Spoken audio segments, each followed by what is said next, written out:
So I just had a couple questions to ask you guys. What was home like when Ted was younger? I think we had a relatively normal household. We went to church. We're pretty religious. Ted was a normal kid in a sense. I mean, he wasn't the most popular kid. He didn't have the best grades, but we kind of figured that was something he'd get better with as he got older. So. Yeah, he was a good kid overall. But he kind of relatively normal life for him. So let me ask you this. Did you guys see any sort of signs early on about what Ted might have became? I would say no for the most part. I think any mother wouldn't suspect their child of doing anything like this, so I don't think there were very many signs. I had never expected anything like this.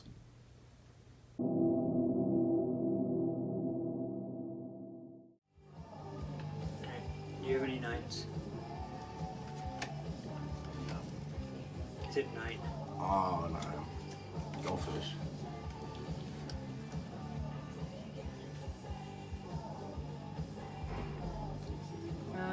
Got any jacks?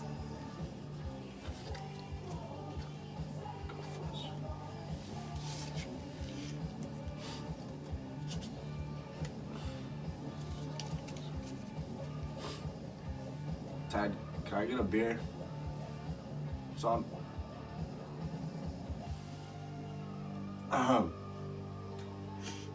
Could you get me a beer? Yes, sir.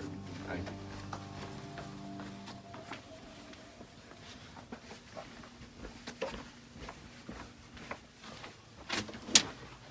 Oh, what is this? My birth certificate.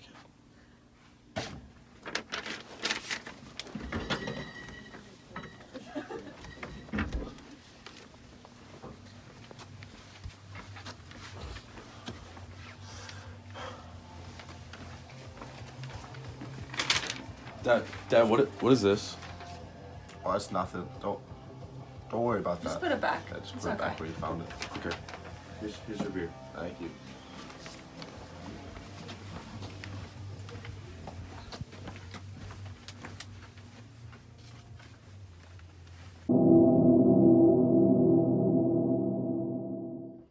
Mom, Dad, I want to race. Really? Who'd you beat? Yeah, I beat everyone. Is that true? You guys, right? Yeah, for sure. I did it, guys. I won. Nice job, Ted. Good job. Tessa, John, look at the new shoes I got. Are those my shoes? No. We actually got those Yeah, for those are- Ted last week. Yeah, they're mine. They're the new ones. Don't they look cool? Look cool. Guys, look, guys. Try them on. Try them on.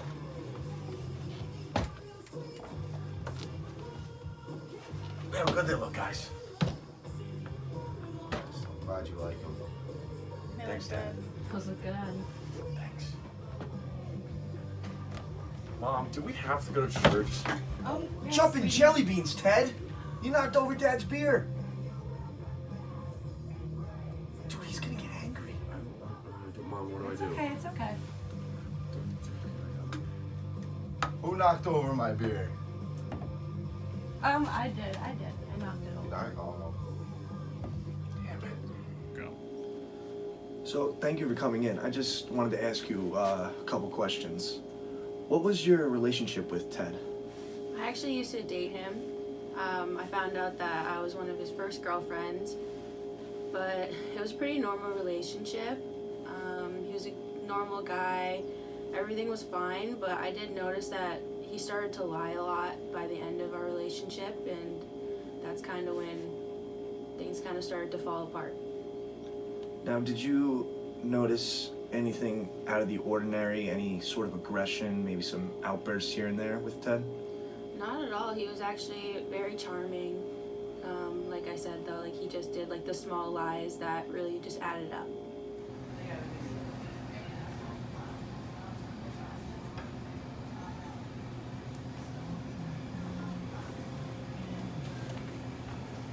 Here, answer this straight.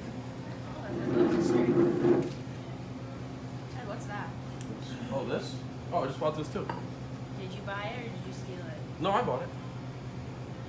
Did you? Ida, didn't I buy this? That's okay. See, I told you I didn't steal it. So thank you so much for coming in for this interview. I had a couple questions I wanted to ask you. So how was Ted? How was your first experience with him? Well, when I first met him, he seemed like a nice and charming young man, and he was making sure I was okay in the parking lot, so he knocked on my window, and he said that there's been a series of break-ins, and I looked in my car, but nothing was missing, so I wanted to trust him because he was a cop, well, at least dressed as a cop, and then it started to get a little weird, like, nothing was missing, and he still wanted me to come to the station. He tried to get me into his car, so that's when things took a turn, and it was very uncomfortable. So what was it like during the attack? Like, what was going on?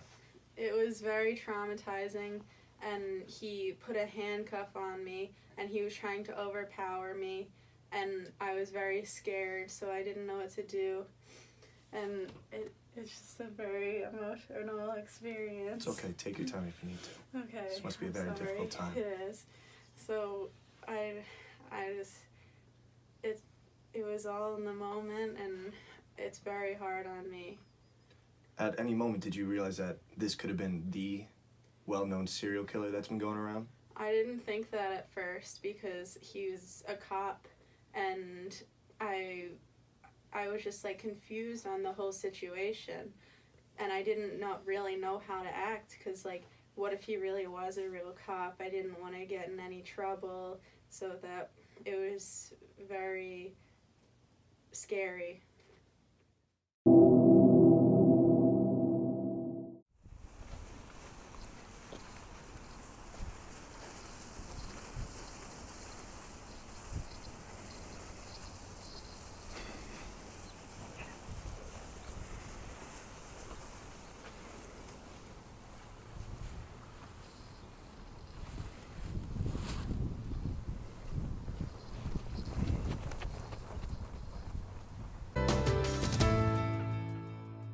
Go.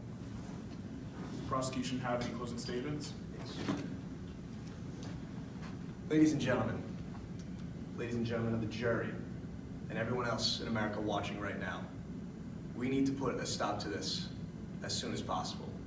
This man right here is a menace to our society and a menace to the way of life itself going on in this country. The acts that he has committed of just pure savagery. I'm nearly speechless looking at this man, knowing the things that he's done, looking at those hands, and knowing what they have done to those poor, poor women, those poor girls who just tried to live their life. This needs to stop. We need to put this man to rest. Thank you. Does the defendant have any closing statements? Yes.